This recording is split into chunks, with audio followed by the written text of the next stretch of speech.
Committee, അതായത് ഒരു secular മോഡിലാണ് ഇതുവരെ സിനിമാരംഗം പോയിട്ടുള്ളത്. അപ്പോൾ അതിലേക്ക് മതപരിവർത്തനം ഉൾപ്പെടെയുള്ള സാഹചര്യങ്ങളിലേക്ക് വരുന്നു. അതൊന്നും ഉണ്ടെന്ന് ഞാൻ വിശ്വസിക്കുന്നില്ല. അങ്ങനെ പാടില്ല. അമ്മയിൽ രാഷ്ട്രീയം, ഇപ്പോൾ ഞാനൊരു രാഷ്ട്രീയക്കാരനാണ്.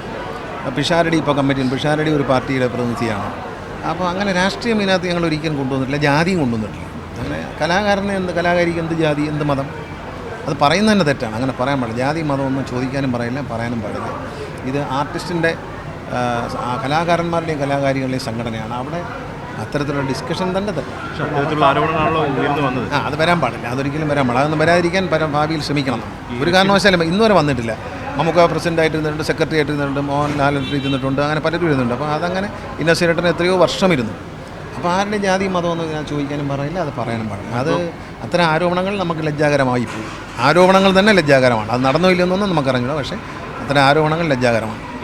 കമ്മിറ്റി എങ്ങനെ നന്നായി മുന്നോട്ട് കൊണ്ടുപോകണമെന്ന് സംബന്ധിച്ചുള്ള റെക്കമെൻഡേഷൻ പറഞ്ഞു. അല്ല, ഞങ്ങളത് എല്ലാവരോടും സംസാരിച്ചിട്ട് ഇതിനെ ഒരു 4 മാസമാണ് നമ്മുടെ കാലാവധി. ആ 4 മാസത്തിനുള്ളിൽ ഒരു നല്ല രീതിയിൽ എല്ലാം ഒന്ന് സ്ട്രീം ലൈൻ ചെയ്തിട്ട് ഇലക്ഷനിലേക്ക്. ഈ ജനറൽ ബോഡിക്ക് ശേഷം ശ്വേതാമേനോൻ രാജിവെച്ചു, അംഗത്വം മല്ലിക സുകുമാരൻ, ലക്ഷ്മിപ്രിയ അടക്കമുള്ള രാജി പ്രഖ്യാപിച്ചിട്ടുണ്ട്. അതോടൊപ്പം തന്നെ ഫണ്ട് വിട്ടുപോയ ആളുകൾ, ഇവരുടെയൊക്കെ കാര്യത്തിൽ എന്തായിരിക്കും? ഇല്ല, അതൊക്കെ നമ്മൾ എക്സിക്യൂട്ടീവ് ഒരു തിരഞ്ഞെടുത്ത എക്സിക്യൂട്ടീവ് കമ്മിറ്റി വരുമ്പോൾ അവരുടെ ജോലിയാണ്. നമ്മളിപ്പോൾ ഇവരെ തിരിച്ചു വിളിക്കാനൊന്നും പോകുന്നത് ശരിയല്ല.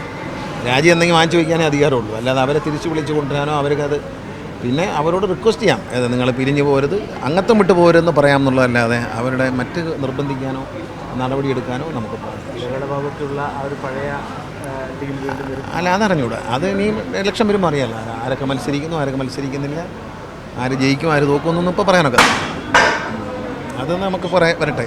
നമ്മളിപ്പോൾ അതൊന്നും പറയാനൊക്കത്തില്ല. കാരണം ഞങ്ങൾ നിഷ്പക്ഷമായിട്ട് നിന്ന് ഒരു ഇലക്ഷനിലേക്ക് കൊണ്ടുപോകാന്നുള്ളതാണ്.